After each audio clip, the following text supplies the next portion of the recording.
Hey, what's up, everybody? My name's Rob. I own Feedbackwrench. We do websites and advertising for construction and home services businesses and real estate and a couple other niches. But I want to talk about 4 things that you can do for your seal coating company that is absolutely game-changing. Now, just a quick pretext here so that you can understand where I'm coming from.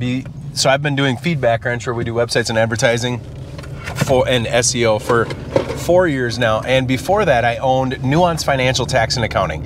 Now I do videos in the car because I want to create while I'm in the car. I get some of my best thinking going on here, so that's where I do it, right? But before I had this company, I started Nuance Financial Tax and Accounting out of Lakeville, Minnesota here, and basically we served as a proactive tax planner. I have my Series 7, Series 66 life and health insurance and investing. I was a financial planner, but I'm a tax planner and a tax strategist. Now I'm not a CPA, my business partner was, but long story short, I know how to help businesses in kind of the most core ways, in ways to maximize your wealth, mitigate your taxes, and grow your business. And that's what gets me excited. So if you have a seal coating company, whether you're a small mom and pop shop or you're a little bit bigger franchise, I'm going to share with you 4 things that will absolutely transform your finances, transform your growth and your business, and they're going to be super practical. Give us a call if you need a website and you want to do proactive advertising, if you want to make sure that of all the search volume you have for parking lot seal coating, which is huge, seal coating companies near me, you want to make hay while the season is right, give us a call, and I promise you, just go check out some of my customers' sites and check out our testimonials. You'll see that we will fill your sales funnel and we will help you to totally maximize your staff and maximize your capacity. But here are 4 things that will absolutely transform your business. Now, the first one is that I want you to maximize and mitigate your taxes. So here's how you do that. If you're making more than about $60,000 in net profit, which means you're not a very big company, but as long as you're north of about $60,000, I want you to go find a good proactive tax planner or look into becoming an S Corp. Now, the bottom line of the S Corp is that right now, before you become an S Corp, you take all of your net income or all of your profits, and those profits are subject to, first, you have what's called your self-employment tax, right? So you're going to pay up to 15.3% on the first $125,000 of your income. 15.3%. Now that's Social Security and Medicare, right? And then after that amount, that's the Social Security limit of 125 or 128 or whatever. And then after that, you only own Medicare. But you do the math on that. That's the first tax that you owe on everything. And that's huge. So 100% of that income up to the Social Security limit is subject to that 15.3. And then after that, it's only the Medicare tax. But that's a huge amount, okay? So that's when you're taxed and you have a Schedule C. So when you're just a simple LLC and you haven't filed to be a corporation, an S corporation. Now, if you were to file to become an S corporation, what you would do is you would take that net profit, and what you'd actually do, and I'm simplifying this, there's much more nuance to it, but long story short, you'd take, let's just say you made $100,000, and instead of just taking all that on a Schedule C, you would pay yourself a salary, and then you'd split the other part into an owner's dividend or a distribution. And just to keep things simple, you would declare what's called a reasonable salary. And maybe you do the math and find out that, hey, my reasonable salary would actually be, if I were to replace the work I do in this business, be about $50,000 maybe. You have to talk to a tax professional. You have to get some insight on this. And then, so let's just say originally you had $100,000, all of it subject to 15.3%. Now you switch it over and you say, I take a $50,000 salary and maybe a $50,000 owner's distribution or dividend. That dividend part is not subject to the self-employment tax.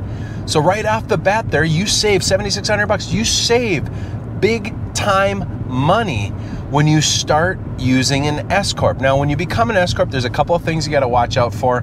Watch my other videos on that, but I'm telling you, if you're starting to make profits, most of you guys, you go out, you start hustling, you grind, you hustle, you grind, you hustle, you grind, and the first couple of years, you're just trying to break even, right? And as soon as you start making money, that means your operations are more complex and you're busier and life gets a little bit harder. But that's when it's incredibly important to start doing this proactive tax planning, okay?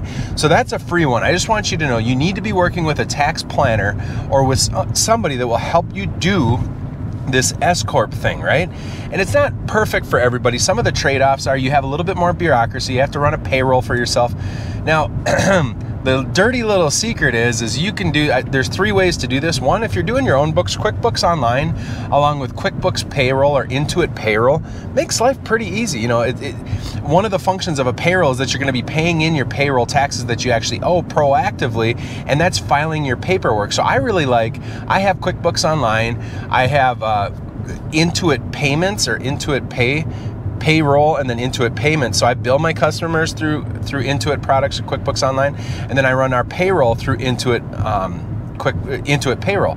And what's beautiful is you could just say, hey, every week I want $500 to go towards my my salary, and that's also where you can pay in your taxes, because the whole goal would be you don't want to overpay so you get a tax return, you don't want to underpay so you get dinged, and you need to make sure you're paying in your estimated amount. So the payroll is the good way to do that. So you can do it yourself.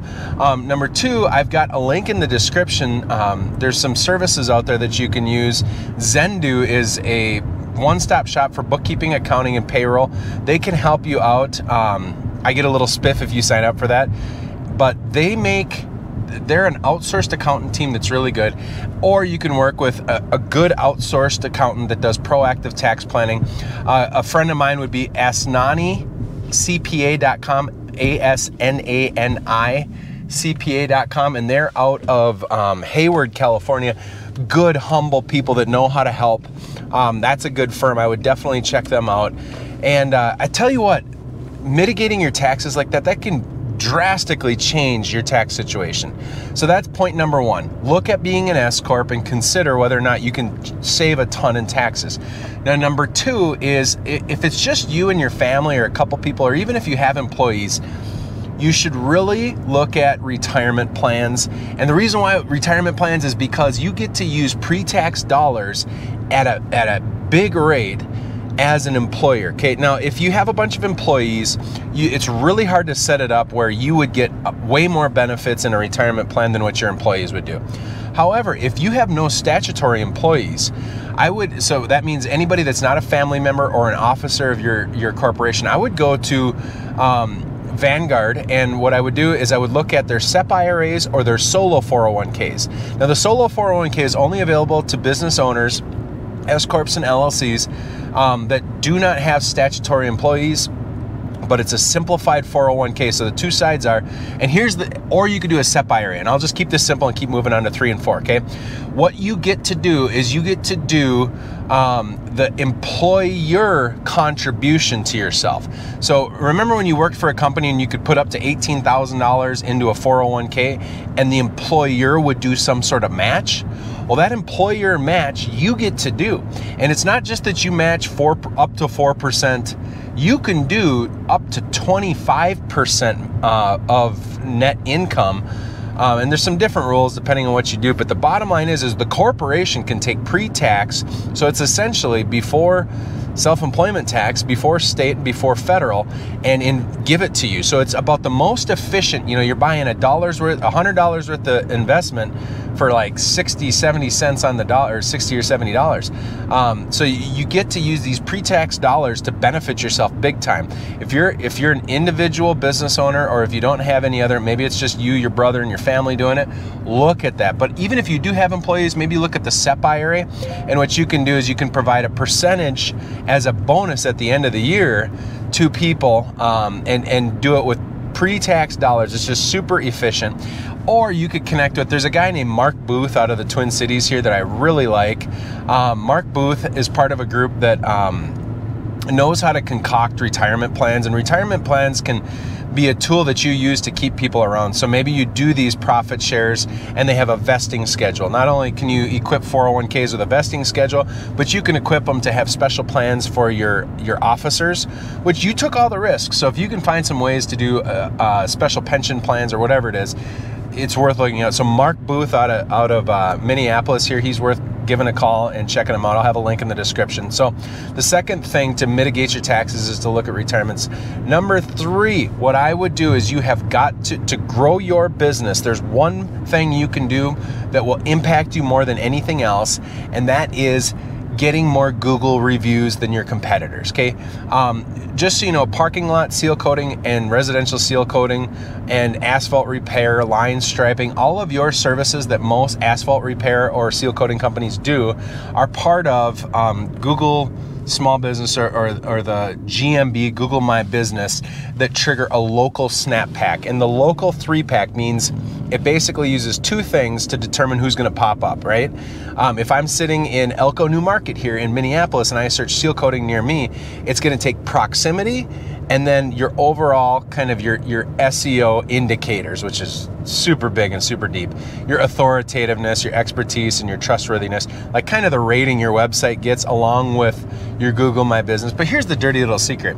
If you have a good thought out site and you build up some backlinks, and if you have more reviews than your competitors, it's going to be huge. Now, you already know this. Now, our customers, we set up an automated drip system where basically you go to your website and you can just put in customers' names, or we create an automation out of your QuickBooks, or we can create all sorts of different automations where as soon as you tell us, you give us their name, we do a gentle follow-up through texting. We use a text SMS system that's not spammy, and an email system. We build this automation so that people are getting two things. One, they're getting rate us on a scale of 1 to 5. 1, not meeting expectations. 3, meeting expectations. 5, exceeding expectations on 1 to 3 different categories. And then would you recommend us? And if they would recommend you, then we slap them into another kind of little campaign that's going to ask them for a series of reviews. 1, your Google My Business is critical. Okay, Google My Business is huge. Number 2, if you work with a firm like us, or you should do this, is make sure you set up your Bing places. Bing, Microsoft Bing places. And Microsoft Bing, right now in 2020, uses Facebook reviews as their reviews. So I would also build up your Facebook reviews. I've neglected that in our company because up to about a year ago, Facebook and Google weren't talking much, and I was pretty biased towards Google. So like I said, you should get Google reviews. So that's the third thing that you should do is focus on getting reviews, focus on Google My Business reviews, and then focus on Facebook reviews, but make sure you set up that Bing. And then what you'll want to do is, if there are other platforms, you'll want to grow those as well. So it could be Thumbtack, Home Advisor. I don't recommend using them for leads, but I recommend using them as a review platform, right? So the deal is that's number 3, get reviews, get more reviews than everybody else, set up a system, call us, we'll help you. And we can set up a website. I'd even add on to that is we can build a website that has your own reviews as well. So you have a testimonial/review that pulls from all of those different areas, but also houses them yourself so that you have more control over your review platform. So we give you a tool to ask for reviews. We give you a tool for people to actually give you feedback of how things are going and get real insight. Plus, we'll have them housed on your website so that you can actually get those reviews. All right, so here's the last one. If you get more reviews than everybody else, and if you're running a good shop, call us, we'll help you with this, but Google ads and Bing ads. So search-based advertisements that attach what's called your location extension. What that does is it allows you to use your Google reviews and your Bing reviews or your Facebook reviews to get in front of people. Now, what you'll want to do is set up Google ads in your area. You'll want to go after your core commercial keywords that actually trigger the local map pack.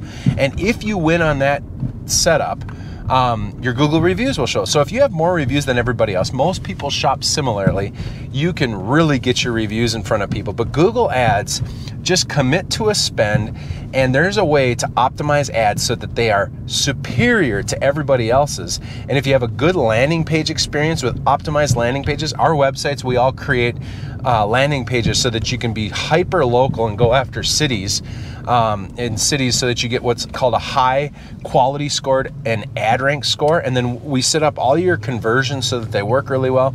And all that means is if you're going to run ads, you want to run them for conversions. You want to have a high optimized score so that Google understands that you are a great solution to that search query. And when it does that, it gives you a higher score, which lowers your bid.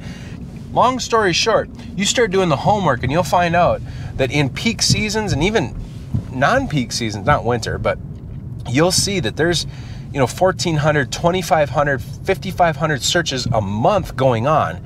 And boy, you can make it rain, and you can make sure that you are filling your capacity to its fullest by using Google Ads. And really, you spend $1,000 in a month on Google Ads, and it will pay off big time. So those are the 4 things. Look at being an S Corp, look at benefit plans, get more reviews on Bing and Google, and then use paid advertising to get those in front of people. Guys, head to our site, feedbackwrench.com. We'd love the opportunity to serve you. God bless you, and I hope things go well for your business. Take care.